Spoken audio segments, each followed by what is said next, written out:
지난주 목요일 저녁이었어요. 동창 모임 단톡방에 사진 한 장이 올라왔습니다. 사진을 본 순간 당황스럽더군요. 저만 쏙 빠진 자리에서 다 같이 찍은 사진이었습니다. 아무도 제게 연락하지 않았습니다. 그래서 저는 그 자리에 없었던 겁니다. 순간 가슴이 철렁 내려앉았습니다. 내가 없어도 저렇게 잘 노는구나. 나는 그동안 뭐였지 싶더군요. 밤새 잠을 설쳤습니다. 여러분도 이런 적 있으시죠? 별것 아닌 일인데 며칠을 끙끙 앓는 경험 말입니다. 저만 그런 게 아니라는 걸 저도 잘 압니다. 하지만 우리는 주변 사람한테 모두 인정받고 싶어 하죠. 나를 기억해 주길 바라고 내가 꼭 필요한 사람이길 원합니다. 이렇게 생각하는 게 인간의 본능이니까요. 그런데 이상한 건 나이가 들수록 그 욕구는 더욱 간절해지는데 나를 인정해 주는 건 점점 줄어드는 게 현실이죠. 생각해보면 내가 젊었을 때는 달랐습니다. 무언가 성공하면 주변 사람들이 제일 먼저 알아봐주고 축하해줬고 애쓰면 누군가는 꼭 박수를 쳐줬습니다. 그런데 지금도 똑같을까요? 똑같이 애를 써도 단 한 명도 알아봐주지도 보지도 않습니다. 먼저 연락해도 답장은 매번 늦고 기념일을 챙겨주면 상대방은 당연하게 생각합니다. 이럴수록 우리는 더 애쓰게 되고 내가 한 일에 대해서 더 확인하고 싶어집니다. 내가 아직 필요한 사람인지 말입니다. 이 악순환에는 이유가 있었습니다. 인정에 의존하는 사람들에게만 나타나는 심리 패턴이 존재했던 겁니다. 그 패턴을 모르면 평생 이 외로움에서 벗어날 수 없으니까요. 오늘은 그 이야기를 하려 합니다. 이건 어느 누구를 탓하는 이야기가 아닙니다. 우리 안의 외로움을 정면으로 마주하는 시간입니다. 솔직하게 들여다보면 답이 보입니다. 그 답을 함께 찾아가겠습니다. 구독이랑 좋아요 눌러주시면 여러분의 오늘 하루에 좋은 행운이 살포시 들어올 겁니다. 1장 칭찬이 없으면 내가 사라지는 느낌. 한영수 씨 이야기부터 시작하겠습니다. 돌아보면 그 시절의 저는 누군가의 말 한마디에 하루가 결정됐습니다. 아침에 누가 잘했다고 칭찬하면 온종일 기분이 좋았고 무심한 말 한마디면 하루가 무너져 버렸습니다. 제 존재가 타인의 입에 달려 있었던 겁니다. 출근하면 제일 먼저 상사의 얼굴을 살폈습니다. 기분이 좋아 보이면 안심했고 인상을 쓰면 내가 뭘 잘못했나 되짚었습니다. 퇴근 후 집에 돌아와서도 마찬가지였습니다. 아내가 밝게 웃으면 오늘은 괜찮은 날이고 말이 없고 어두운 표정이면 불안했습니다. 제 감정이 온전히 타인의 기분에 좌우됐습니다. 1960년대 심리학자 스탠리 밀그램은 사람들이 권위자의 인정을 얼마나 갈구하는지 실험했습니다. 실험 참가자들은 권위자가 지켜보는 앞에서는 자신의 판단을 쉽게 바꿨습니다. 심지어 명백히 틀린 답도 권위자가 인정하면 따라갔습니다. 더 놀라운 건 권위자가 사라지면 참가자들이 극심한 불안을 느꼈다는 점입니다. 인정의 원천이 사라지자 자기 확신도 함께 무너진 겁니다. 인정받는 순간 우리의 뇌는 도파민을 분비합니다. 그건 마약과 같은 보상 체계입니다. 문제는 그 보상이 없으면 불안이 찾아온다는 겁니다. 칭찬이 없으면 내가 사라지는 것처럼 느껴집니다. 실제로 뇌과학 연구에 따르면 사회적 거부를 당할 때 활성화되는 뇌 영역은 신체적 고통을 느낄 때와 동일합니다. 인정받지 못하는 건 그만큼 아픈 일입니다. 그래서 우리는 그 고통을 피하려고 더 애쓰게 됩니다. 더 잘하려 하고 더 맞춰주려 합니다. 하지만 그럴수록 나는 점점 사라집니다. 쇼펜하우어는 이렇게 말했습니다. 타인의 의견에 의존하는 자는 자신의 행복을 남의 손에 맡긴 것이다. 우리는 타인의 반응으로 나를 증명하려 했습니다. 그런데 그 반응이 끊기는 순간 나는 어디로 가는 걸까요? 당신이 사라지는 게 아닙니다. 다만 증명의 방식이 잘못됐을 뿐입니다. 칭찬이 없어도 당신은 여전히 존재합니다. 그 존재를 당신 스스로 인정해야 합니다. 2장. 늘 애쓰는 사람이 가장 외롭습니다. 가만히 생각해보면 저는 늘 먼저 움직이는 사람이었습니다. 먼저 연락하고, 먼저 챙기고, 배려했습니다. 그래야 지인들한테 인정받을 수 있다고 믿었으니까요.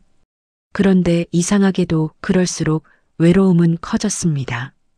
명절이면 제일 먼저 도착해서 음식을 준비했습니다.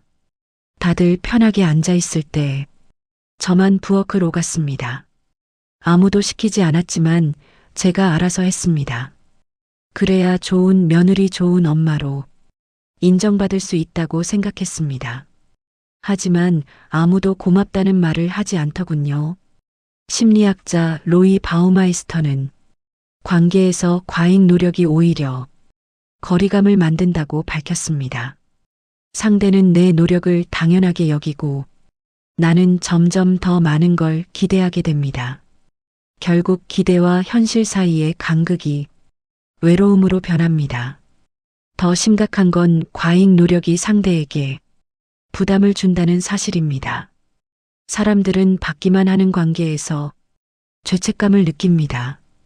그 죄책감은 거리를 만들고 결국 관계는 멀어집니다. 애쓰는 사람은 결국 혼자입니다. 상대는 내가 왜 애쓰는지 모릅니다. 나도 내가 왜 이렇게까지 하는지 모를 때가 많습니다. 그저 인정받아야 버틸 수 있으니까요. 친구들과의 관계도 마찬가지였습니다. 제가 먼저 약속을 잡고 제가 먼저 안부를 물었습니다. 한 번은 실험 삼아 연락을 끊어봤습니다. 한 달이 지나도 아무도 연락하지 않더군요. 그제서야 알았습니다. 제가 애쓰지 않으면 이 관계는 없는 거나 마찬가지라는 걸 말입니다. 쇼펜하우어는 이렇게 말했습니다. 우리는 타인에게 너무 많은 것을 기대함으로써 스스로를 불행하게 만든다. 먼저 애쓰는 건 나쁜 게 아닙니다. 다만 그 애씀이 인정을 위한 거래가 되어선 안 됩니다. 당신의 노력은 값어치가 있습니다. 인정받지 못해도 말입니다. 당신이 먼저 챙긴 건 당신의 선함 때문입니다. 그 선함을 거래의 도구로 만들지 마십시오. 3장. 인정이 없으면 분노로 바뀌는 순간 지명희 씨는 어느 날 참다 폭발했습니다. 서운함이 쌓이던 어느 순간부터 제 마음은 화로 바뀌어 있었습니다. 왜 아무도 알아주지 않는가? 이렇게 애썼는데 왜 아무 말도 없는가? 그 분노는 타인을 향했지만 결국 내 자신을 갉아먹었습니다. 어느 날 남편에게 갑자기 소리를 질렀습니다. 당신은 내가 뭐 하는지 알기나 하냐고 물었습니다. 남편은 어리둥절한 표정으로 대체 무슨 일이냐고 되물었습니다. 그 순간 더 화가 났습니다. 모르는 것 자체가 문제였으니까요. 심리학자 레온 페스팅거는 인지부조화 이론을 통해 이 현상을 설명했습니다. 우리는 애쓴 만큼 보상받아야 한다고 믿습니다. 그런데 보상이 없으면 마음속에 불균형이 생깁니다. 그 불균형은 분노와 배신감으로 전환됩니다. 페스팅거의 실험에서 참가자들은 자신이 한 노력에 비해 보상이 적을 때 극심한 스트레스를 느꼈습니다. 그 스트레스는 공격성으로 이어졌고 관계를 파괴했습니다. 인정받지 못한 노력은 원망이 됩니다. 그 원망은 상대를 향하지만 결국 나를 병들게 합니다. 분노 뒤에 숨은 건 깊은 외로움입니다. 자녀에게도 마찬가지였습니다. 평생 희생하며 키웠는데 고맙다는 말 한마디 없었습니다. 명절에 손주 데리고 잠깐 들렀다가 금방 가버렸습니다. 그럴 때마다 가슴이 무너졌습니다. 이렇게 키운 보람이 없다는 생각이 들었습니다. 분노는 결국 슬픔으로 바뀌었습니다. 쇼펜하우어는 이렇게 말했습니다. 우리가 타인에게 화를 내는 이유는 그들이 우리의 기대를 저버렸기 때문이다. 기대는 인정에서 시작됩니다. 인정받을 거라는 믿음이 있었기에 분노가 찾아온 겁니다. 당신이 화가 난 건 당연합니다. 다만 그 화의 근원을 알아야 합니다. 화를 내기 전에 물어보십시오. 나는 무엇을 기대했고 왜 그걸 기대했는가 하고 말입니다. 4장. 남의 눈으로 나를 재단하던 시절. 한철수 씨는 60년을 이렇게 살아왔습니다. 그러다 어느 순간 깨달았습니다. 내가 나를 평가하는 기준이 전부 남의 눈이었다는 걸 말입니다.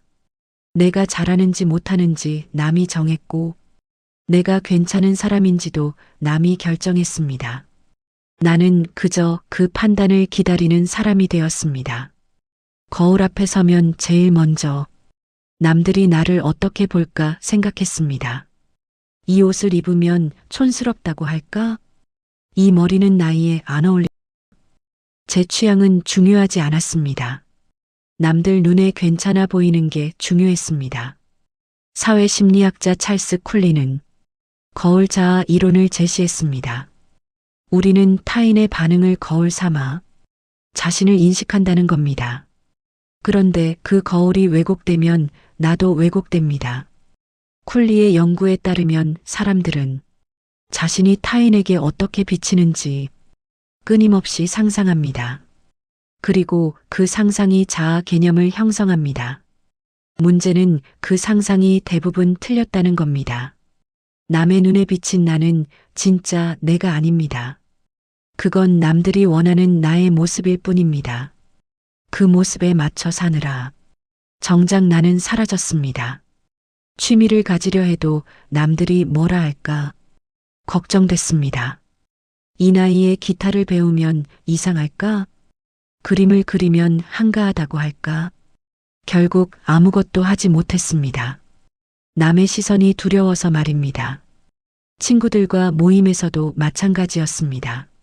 내 의견을 말하기보다 분위기를 읽었습니다. 다들 동의하는 쪽으로 고개를 끄덕였습니다. 나중에 집에 돌아오면 후회했습니다. 왜 내 생각을 말하지 못했을까 하고 말입니다. 쇼펜하우어는 이렇게 말했습니다. 사람들은 자신이 무엇인가 보다 남에게 어떻게 보이는가에 더 신경 쓴다. 남의 눈으로 나를 재단하는 한 나는 영원히 불안합니다. 왜냐하면 남의 눈은 계속 변하니까요. 당신은 남의 평가로 정의될 존재가 아닙니다. 당신은 이미 충분합니다. 남들이 뭐라 하든 당신의 가치는 변하지 않습니다.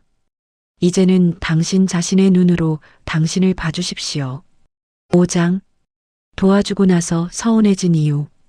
윤미경 씨는 평생 베풀며 살아왔습니다. 누군가를 도와주고 나면 이상하게 마음이 무거워지더군요. 고맙다는 말을 기대하는 건 아닌데 아무 반응이 없으니까 서운해졌습니다. 내가 해주는 게 당연하게 여겨지는 것 같아서 속상합니다. 동생이 어려울 때 돈을 빌려줬습니다. 얼마 되지 않는 돈이었지만 제게는 큰 금액이었습니다. 갚으라는 말은 하지 않았습니다. 하지만 마음속으로는 고맙다는 말이라도 들을 줄 알았는데 제 착각이었어요. 세월이 흘러도 아무 말이 없더군요. 심리학자 아담 그랜트는 베푸는 사람이 오히려 소진된다고 말했습니다. 도움에는 감정적 투자가 따릅니다. 그런데 그 투자에 대한 회수가 없으면 마음의 빚이 쌓입니다. 그랜트의 연구에 따르면 기본은 두 가지 유형으로 나뉩니다. 하나는 조건 없이 베푸는 사람이고 다른 하나는 보상을 기대하며 베푸는 사람입니다. 후자는 결국 소진되고 관계에서 상처받습니다. 우리는 무의식적으로 보상을 기대합니다. 도움은 순수했지만 마음 한구석에는 인정받고 싶은 욕구가 있었습니다. 그게 나쁜 건 아닙니다. 다만 정직하게 인정해야 합니다. 이웃이 아플 때 반찬을 갖다 줬습니다. 몇 번을 그렇게 했는데 인사 한 번 없더군요. 서운한 마음이 들었습니다. 그러다 어느 날 제가 아팠을 때도 아무도 찾아오지 않았습니다. 그때 깨달았습니다. 나는 인정받으려고 도와준 거였구나 하고 말입니다. 베품 뒤에 숨은 기대를 발견하는 순간 마음이 복잡해집니다. 내가 순수하지 못했다는 자책도 들고 상대에 대한 서운함도 생깁니다. 쇼펜하우어는 이렇게 말했습니다. 우리는 은혜를 베풀면서도 그에 대한 감사를 기대하지 않는다고 말하지만 그건 거짓이다. 도움을 주는 건 아름다운 일입니다. 하지만 그 안에 숨은 기대를 들여다봐야 합니다. 당신의 선함은 인정받지 않아도 빛납니다. 그걸 믿으셔야 합니다. 도움을 줄 때는 기대를 내려놓으십시오. 그게 진짜 베풀입니다. 6장 역할을 내려놓지 못한 사람. 평생 부모로 직장인으로 누군가의 배우자로 살아왔습니다. 그 역할들이 나를 정의했고 그 역할로 인정받았습니다. 그런데 이제 그 역할들이 하나씩 사라집니다. 그럼 나는 누구인가요? 40년을 교사로 살았습니다. 학생들에게 선생님으로 불리고 학부모들에게는 존경받는 인물이었습니다. 그게 제 정체성이었습니다. 은퇴하고 나니 아무도 선생님이라 부르지 않았습니다. 집에만 있으니 쓸모없는 사람이 된 것 같았습니다. 심리학자 에릭 에릭슨은 정체성 위기를 설명하며 역할 상실의 고통을 말했습니다. 우리는 역할로 자신을 증명해 왔습니다. 역할이 없으면 존재감도 사라지는 것 같습니다. 에릭슨은 노년기를 자아 통합대 절망의 시기로 규정했습니다. 역할을 잃은 사람들은 자신의 삶이 무의미했다고 느끼며 절망에 빠집니다. 반면 역할 너머의 자신을 발견한 사람들은 통합을 이룹니다. 하지만 역할은 나의 일부일 뿐 전부가 아닙니다. 당신은 역할 이전에 이미 존재하는 사람입니다. 역할이 사라져도 당신은 남습니다. 자녀들이 독립하고 나니 엄마 역할도 끝났습니다. 전화에도 바쁘다며 짧게 끊었습니다. 명절에도 금방 가버렸습니다. 이제 나는 필요 없는 사람이 되었구나 라는 생각이 들더군요. 하지만 그 이후로도 역할에 매달리려 했습니다. 자녀들에게 자꾸 연락하고 손주를 봐주겠다고 했습니다. 하지만 그럴수록 관계는 부담스러워졌습니다. 역할을 놓지 못하는 건 두려움 때문입니다. 역할 없는 나를 마주하는 게 무섭기 때문입니다. 쇼펜하우어는 이렇게 말했습니다. 사람은 자신이 가진 것이 아니라 자신이 무엇인가에 의해 정의된다. 역할을 내려놓는다고 당신이 사라지는 게 아닙니다. 오히려 진짜 당신을 만날 기회가 생기는 겁니다. 당신은 역할 없이도 충분한 사람입니다. 이제 그걸 믿으셔도 됩니다. 역할이 아닌 존재로서의 당신을 발견하십시오. 그게 노년의 진짜 자유입니다. 7장 칭찬 한마디에 흔들리던 마음. 김경애 씨는 감정의 주인이 아니었습니다. 누군가 칭찬하면 하늘을 날 것 같고 무심하게 대하면 땅으로 떨어집니다. 제 감정의 리모컨을 남이 쥐고 있었습니다. 그게 얼마나 피곤한 삶인지 이제야 알겠습니다. 아침에 일어나 가장 먼저 하는 일은 단톡방을 확인하는 거였습니다. 누가 제 말에 답장을 했는지, 누가 좋아요를 눌렀는지 확인했습니다. 반응이 있으면 하루가 좋았고, 없으면 하루 종일 불안했습니다. 제 기분이 타인의 반응에 달려 있었습니다. 심리학자 마틴 셀리그먼은 학습된 무기력을 연구했습니다. 우리는 반복된 경험을 통해 스스로를 통제할 수 없다고 배웁니다. 타인의 반응에 의존하는 삶이 바로 그겁니다. 내 감정을 남이 결정하는 구조 말입니다. 셀리그먼의 실험에서 개들은 반복된 전기 충격 앞에서 도망치려는 시도조차 포기했습니다. 통제할 수 없다는 걸 학습한 겁니다. 우리도 마찬가지입니다. 타인의 반응을 통제할 수 없는데도 그 반응에 나를 맡깁니다. 칭찬은 달콤하지만 그 달콤함은 중독입니다. 한번 맛보면 계속 찾게 됩니다. 그리고 없으면 금단 증상이 옵니다. 누군가 제 요리를 칭찬하면 자꾸 해주고 싶었습니다. 또 칭찬받고 싶어서였습니다. 하지만 어느 순간부터 아무도 칭찬하지 않았습니다. 당연하게 여기기 시작했습니다. 그때의 허무함은 이루 말할 수 없었습니다. 칭찬에 중독되면 칭찬 없이는 아무것도 할 수 없게 됩니다. 내가 하고 싶어서가 아니라 인정받으려고 하게 됩니다. 그건 더 이상 내 삶이 아닙니다. 쇼펜하우어는 이렇게 말했습니다. 타인의 칭찬에 의존하는 자는 자신의 평화를 포기한 것이다. 당신의 감정은 당신이 책임져야 합니다. 남이 어떻게 대하든 당신의 가치는 변하지 않습니다. 칭찬이 없어도 괜찮습니다. 당신은 이미 충분하니까요. 감정의 리모컨을 되찾으십시오. 그게 진짜 자유입니다. 8장. 이제는 내가 나를 인정합니다. 70이 되어서야 깨달았습니다. 이제는 조금 다릅니다. 누가 알아주지 않아도 제 하루는 무너지지 않습니다. 칭찬이 없어도 제 가치는 그대로입니다. 그 변화가 하루아침에 온 건 아닙니다. 어느 날 거울 앞에 섰습니다. 그리고 스스로에게 물었습니다. 나는 정말 쓸모없는 사람인가? 아무 가치도 없는 존재인가? 대답은 아니었습니다. 심리학자 칼 로저스는 무조건적 긍정적 존중을 말했습니다. 조건 없이 자신을 받아들이는 태도 말입니다. 나는 인정받아야만 가치 있는 존재가 아닙니다. 인정 여부와 상관없이 나는 이미 존재합니다. 로저스는 치료 과정에서 내담자를 있는 그대로 받아들였습니다. 조건을 달지 않았고 판단하지 않았습니다. 그러자 내담자들은 스스로를 받아들이기 시작했습니다. 우리도 그렇게 할 수 있습니다. 그 존재 자체로 충분합니다. 타인의 반응은 그저 타인의 반응일 뿐입니다. 그게 나를 정의하지 않습니다. 아침에 일어나 거울을 봤습니다. 주름진 얼굴이 보였지만 이상하게 편안했습니다. 이 얼굴로 평생을 살아왔구나 싶었습니다. 누가 뭐래도 이게 나였습니다. 혼자 차를 마시며 창밖을 봤습니다. 아무도 알아주지 않지만 괜찮았습니다. 제가 알고 있었으니까요. 오늘도 최선을 다했다는 걸 말입니다.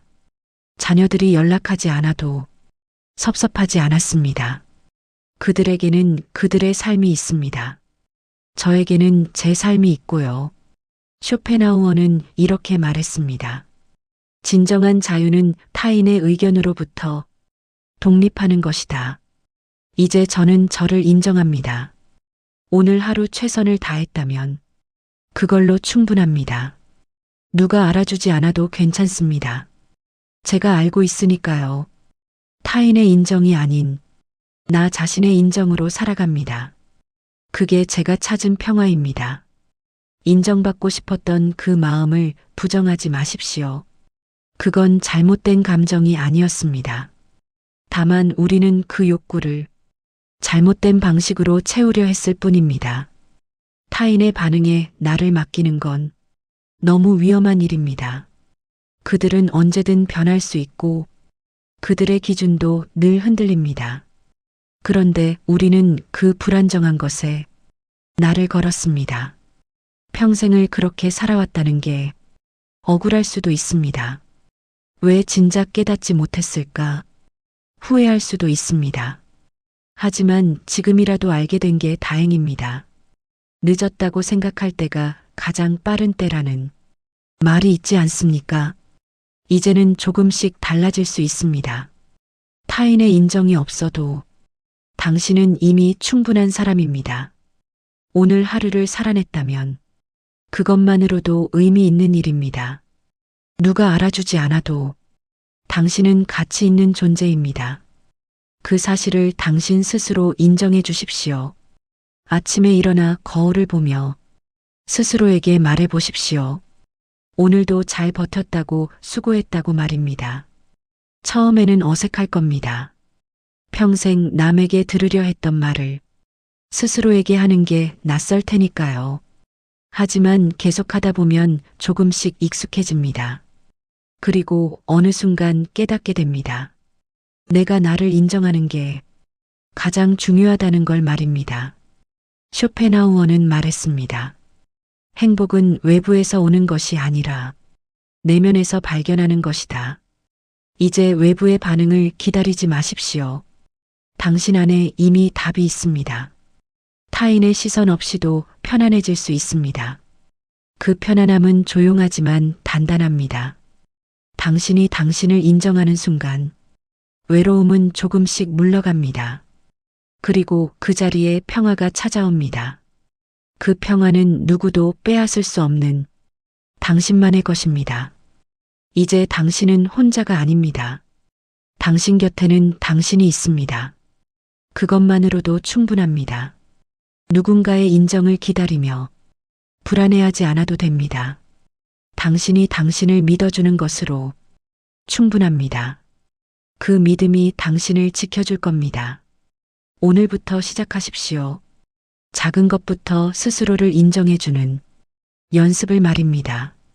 그게 쌓이면 당신은 더 이상 타인의 반응에 흔들리지 않을 겁니다. 당신의 인생은 당신이 주인입니다. 오늘도 영상 끝까지 함께 해주셔서 감사합니다. 앞으로도 여러분과 삶의 지혜를 함께 나누는 시니어 인생길이 되겠습니다.